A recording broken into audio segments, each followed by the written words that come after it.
മൊത്തത്തിൽ ഇപ്പോ ജലാലൈനി തഫ്സീറിൽ എന്ന് മാത്രമല്ല തഫ്സീർ ഗ്രന്ഥങ്ങളിലാകെ കുറേ അധികം ജൂത ക്രിസ്തീയ കഥകളും ബൈബിൾ കഥകളും ഇസ്രായേലി സംഭവങ്ങളും ഇസ്രായേലിയാത്തും ഇതൊക്കെ ഓരോ ഭാഷയാണ്.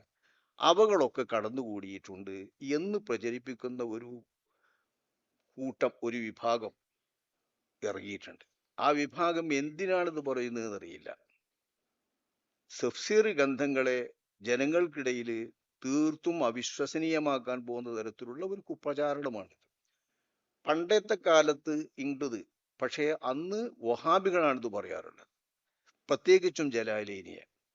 തഫ്സീർ ജലാലൈനി എന്ന് പറഞ്ഞാൽ അഹ്ലുസുന്നത്ത് വൽ ജമാഅത്തിന്റെ നമ്മുടെ പരമ്പരാഗതമായ വിശ്വാസത്തിനെതിരെ എന്തെല്ലാം പേരിൽ ഖുർആനായത്ത് ഉദ്ധരിക്കുന്നുണ്ടോ അതിനെയെല്ലാം തകർക്കുന്ന വിശുദ്ധ ഖുർആനിന്റെ അഹ്ലുസുന്നത്ത് വൽ ജമാഅത്തിന്റെ ആശയങ്ങളെ ശരിക്കും മനസ്സിലാക്കാൻ പറ്റുന്ന ക്രമത്തിൽ എഴുതപ്പെട്ടിട്ടുള്ള തഫ്സീറാണ്.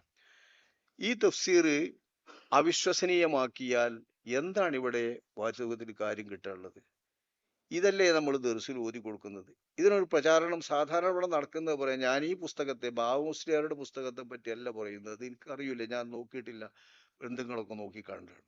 ആ സമയത്ത് ഇതിനെ നടക്കുന്നൊരു പ്രചാരണത്തിൽ പഴയ കാലത്ത് തഫ്സീർ ജലാലിനെ കുറ്റപ്പെടുത്തുന്നവര് CN അഹമ്മദ് മൗലവിയെ പോലുള്ള ആളുകളാണ്. പിന്നീട് അവരെ ചാരിക്കൊണ്ടും അവരെ ഉദ്ധരിച്ചുകൊണ്ടും മുജാഹിദ് വിഭാഗവും അങ്ങനെ പറയാറുണ്ട്.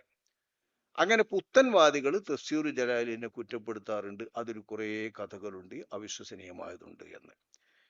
പിന്നെ ചില വലിയ പണ്ഡിതന്മാർക്ക് ദർസുകൾ നടത്തി കൊടുക്കുമ്പോൾ ഇത്തരം ആശയങ്ങളൊക്കെ പറഞ്ഞു കൊടുക്കുന്ന ചില പണ്ഡിതന്മാരെ കുറിച്ച് ഞാൻ കേട്ടിട്ടുണ്ട്.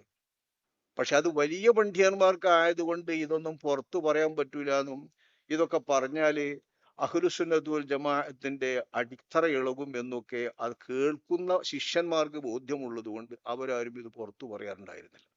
ആ കൂട്ടത്തിൽ ജലാലൈനയുടെ കഥകളെ കുറിച്ചും ജലാലൈനിയുടെ റിപ്പോർട്ടുകളെ കുറിച്ചൊക്കെ അവരും പറയാറുണ്ട്. പല കഥകളും നമ്മൾ പഠിച്ചു വന്നു.